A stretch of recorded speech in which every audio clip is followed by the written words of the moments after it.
Hi guys, another project on this Royal Enfield Continental GT. Wanted the Gators on it. And you know, everything online said talking about taking all this whole shock mount out. Looks like a lot of alignment issues and this and that and a lot of time.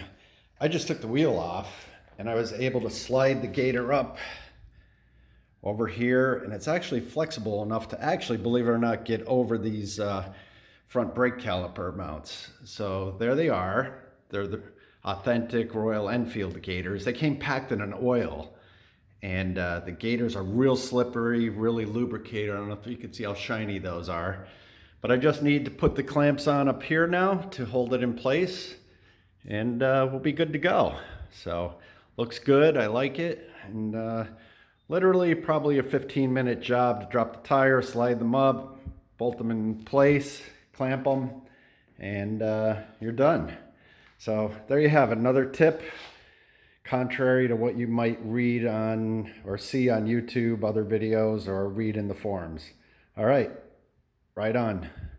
Enjoy. It's a nice motorcycle so far.